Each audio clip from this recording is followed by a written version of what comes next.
Anyone who's ever watched any of my channel videos knows that I have a great appreciation for fluid and frenetic movement in games. It might come as a surprise that I'm not a huge Mega Man fan. I did not play the classic series growing up, and while I did play in Complete Mega Man 2 a few years back, I thought that it was indeed good, but I made the mistake of playing Mega Man X as my first ever true Mega Man game. I have always preferred this version of the Blue Bomber, but surprisingly, I have only ever beaten this one and Part 4. They were the only two I owned for a long time, so I played them the most. Also, Mega Man Command Mission, but that's a whole different thing that I would love to circle back on one of these days. I always have the intention of playing X2 or 3, but I just really like X, so I usually just wind up playing it instead. The movement, the challenge, the secrets, and more draw me back, and while it's one of those games that I pick up often and play through, but I've not yet cast a critical eye on it, and that is what I'm setting out to do today. Here is my review of Mega Man X.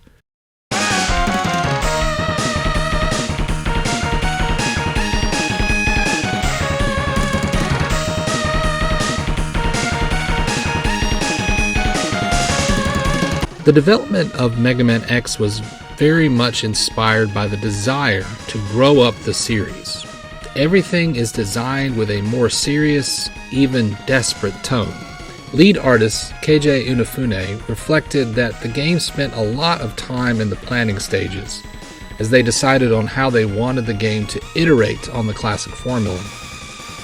Originally, Inafune designed Zero to be the new protagonist, wanting to branch out into new designs for the game's aesthetics, totally separate from what had come before.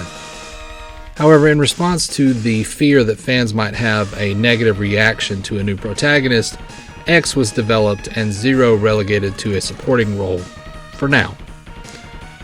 Movement in the game was another area that needed iteration. Mega Man X could not just run or slide like his NES counterpart. Inafune, in a restless fit of frustration, recalls kicking the wall in his office. As he winced in pain, a sudden bit of inspiration came to him. What if X could kick off of walls to gain height? This one new feature defines the game's movement more than just about any other. When X hits a wall, he does not just fall, he slides down it. By pressing the jump button, he can kick off of it to gain height. Capcom has a notable advantage over many other development studios at the time in the music department. Standout tunes are the Spark Mandrill stage theme and the Storm Ingalls stage theme.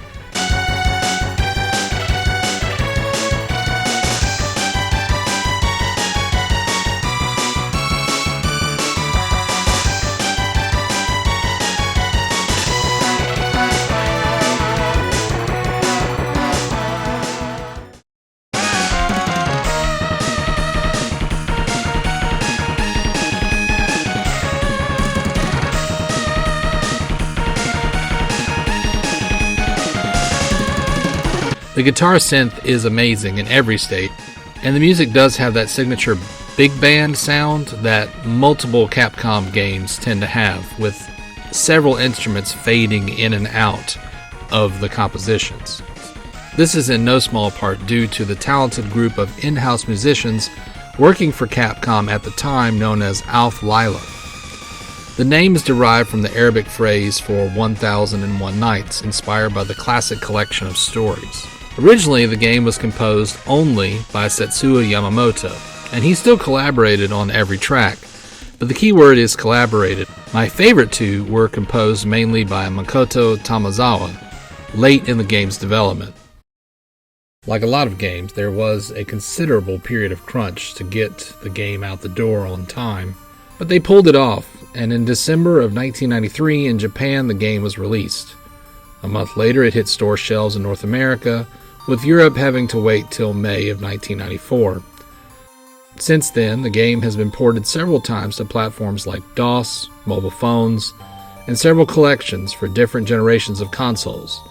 There's also a remake of this game for the PlayStation Portable, with more playable characters and 3D graphics. You play as Mega Man X, the last creation of Dr. Light. As the first fully sentient robot, Dr. Light was concerned with the implications of a fully thinking, feeling machine, and decided to run diagnostics on X that would extend past his own lifetime. Discovered 100 years later by an archaeologist named Dr. Kane, after several months of study, Dr. Kane decides to throw caution to the wind and duplicate X. These mass-produced working copies of X lead to a brand new breed of robotics. Dubbed Reploids, these machines' capacity to choose means that at times, a few of them choose to commit crimes against the humans, their creators. These criminal Reploids are known as Mavericks, and as the threat of them grows exponentially, a special police force is formed to combat them. The head of this task force is a highly advanced Reploid, thought to be immune to the corruption. His name is Sigma. Of course, Sigma and his crew of hunters all turn Maverick, leaving only 2 members of the unit to combat them. Sigma seizes control of a small island and drives off all the humans. From his fortress, he declares war on humanity and calls all Reploids everywhere to purge humans, holding them back from their ascension. X, driven by guilt for being the catalyst of this new age of violence, even though it's totally not his fault. Clearly, Dr. Kane did not bother to consider the implications of mass-producing powerful, free-thinking Reploids without some sort of fail-safe or years of testing. X is joined by his superior Maverick hunter Zero to stop Sigma and save humanity from destruction. This is a pretty metal premise. These clips you are seeing are from the OVA titled The Day of Sigma from 2005. The 25-minute short film sets up the events leading to the beginning of Mega Man X. It was made for the PlayStation Portable remake and released that same year, but has been re-released online and elsewhere since. As previously stated, a lot of thought was clearly put into how to mature the Mega Man formula for the edgier 90s. Unlike Dr. Wily, Sigma was once a hero who was corrupted into a purely malevolent force. As the story was developed in later titles, it is revealed that Sigma Virus was the creation of Wily himself. Sigma was infected in a selfless act of sacrifice that few will ever learn about. He represents the Mavericks in general, and how their corruption and war is not at all the core actually about Reploids versus humans. What it's actually about is Wily, still beyond the grave, trying to destroy Light's legacy. But to most of the world that will never be revealed, so the animosity between Light's legacy and humanity will only grow unless X can destroy his own kind fast enough to contain the spread. It's a tragic premise, and an interesting commentary on how soldiers suffer, and we are destroyed because of the ambition of a few powerful men. Dr. Light means well, but his light, no pun intended, attracts Wily's envy and sets off a conflict hundreds of years after both men's deaths that threatens the entire world.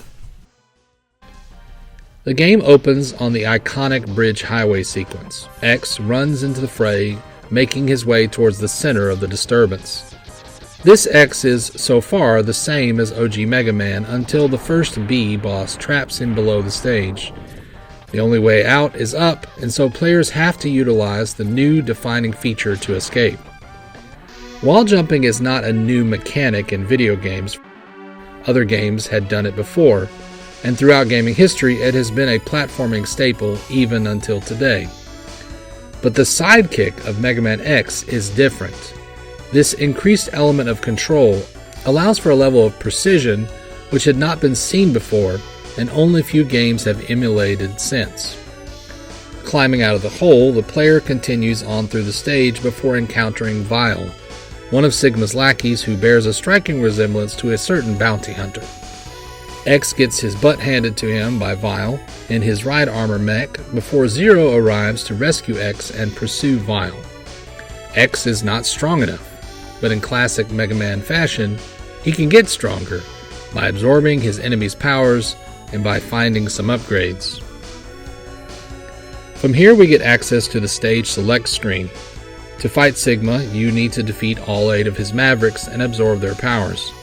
You can fight any of the stages in any order, But if you want to have an easier time, there is an intended route, which allows you to use certain bosses' power-ups against other bosses' weaknesses. In addition to these are the upgrades: sub-tanks to store extra life, heart containers to increase X's health, and armor upgrades that allow him to take more damage. Dr. Light, anticipating that violence would follow X where his creator could not, left capsules containing upgrades for X's armor to increase his combat capabilities if needed. The first is found in the open and Chill Penguin stage, but the rest are hidden throughout the different stages for you to find. A helmet to protect X's head and break certain blocks like Mario, armor to increase the amount of damage X can take, an upgrade to his buster, and of course the leg upgrades which allow X to dash. This dash, combined with the jump, can lead to X being able to cover huge chunks of the levels at great speed, and is just really satisfying to pull off. If you fire a regular shot during the dash, it will deal double damage as well. All this movement tech gives X a completely different game feel than the original NES game, and really helps the game stand out when adding to the starting wall kick and slide. If you collect everything, you can unlock the ultimate upgrade, the Hadoken. If at full health, performing the trademark Street Fighter button presses, quarter turn right, and attack will fire a blue fireball that will one-shot anything in the game if it hits. The move is deviously hidden in the game. To unlock it, go to Armored Armadillo stage and farm lives off of this bat. He's a little Easter egg in and of himself, as he is the only bat in the game modeled after the classic bats from the NES titles. He has a high drop rate for extra lives, which will allow you to fill up quickly. Ride down to the last huge jump before the boss and dash jump to the ledge above the boss's entrance. You'll know you've come to the right location if you find a health container at the top. Jump off of this ledge and die in the giant hole, and repeat this from the checkpoint 4 more times. Your reward for your efforts is the Hadoken, presented by Dr. Light dressed as Ryu from Street Fighter.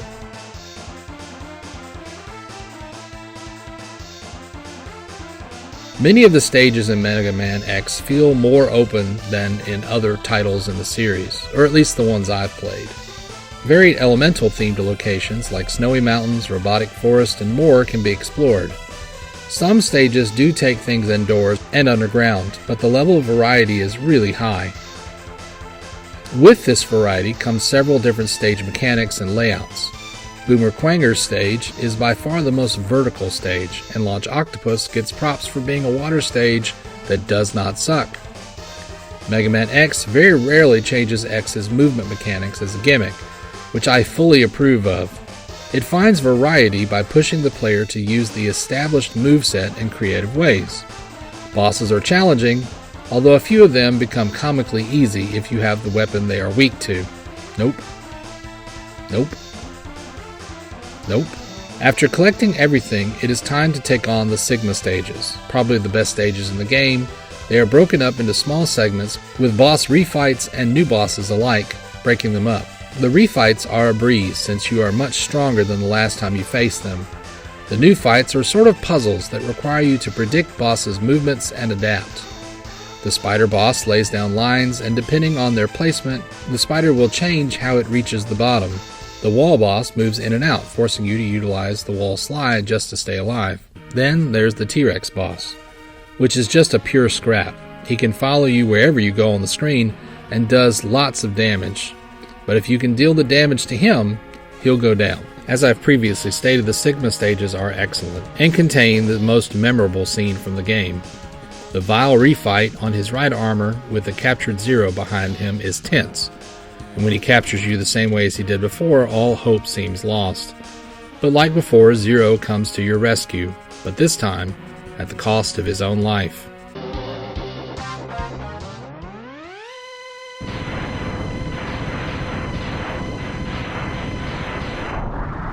X now has to battle Vile to avenge Zero and make his sacrifice count.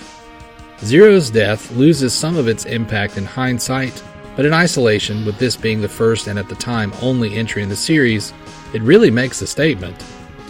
This battle has a cost. Sacrifices have to be made so you can succeed. At the end of the stages, you climb the tower and face Sigma. From here, you are locked in, because if you reset, you cannot come back right here. You will have to beat all the Sigma stages again. The save does not pick up from this location. Climbing up the tower, you have 2 respawning enemies that allow you to farm health, energy, and lives. To fill all 4 tanks again takes about 6 to 8 minutes. So often between attempts, you are stuck doing this over and over and over again. It can be very tedious. First off, you fight Sigma's wolf. The wolf rushes you with varying attacks, but he tends to deal damage by staying on top of you. Ice Shot or Hadoken makes quick work of him though. Sigma likes to jump around the stage with his lightsaber. Kite him up and down and time your attack shots to beat him. Then he joins the wolf and the wall. He has a lot of attacks in this stage, and the only way to damage him with his weakness is to use the rolling shield while standing on his hands that move around constantly. Lock into the tiny pixel that is safe and hammer on him, and eventually he'll go down like the rest. That's Mega Man X. It's a fantastic classic. Very challenging, but mostly fair. The game combines platforming challenge with innovative, for-the-time mechanics. The run-and-gun action is iterated on by these new mechanics to enhance the experience and, in my opinion, overtake the original series. The art and presentation are top-notch for the hardware, and even by today's standards, and the music is incredible, really driving the player forward in every level and serving to enhance the experience. If I was asked to recommend only one game from the entire Mega Man franchise for you to play, it would be this one, a classic that should be experienced. Do not let the difficulty put you off on your first go. It's just one of those games that you have to learn a little bit, but I promise you, the journey is worth it. Thanks so much for watching this video. I hope that you enjoyed this in-depth look at Mega Man X from my perspective. If you are new to the channel, I'd encourage you to leave a like and also subscribe. There are many other things that you can check out. I have lots of videos on this channel and my other channels. There will be links in the description. I also have a Patreon page if you would like to support this channel so that we can make more great content. And I have 2 books for sale on Lulu.com if you happen to like science fiction. You can support me by purchasing those books and giving me some feedback. Thanks again for watching, and as always, have a great day.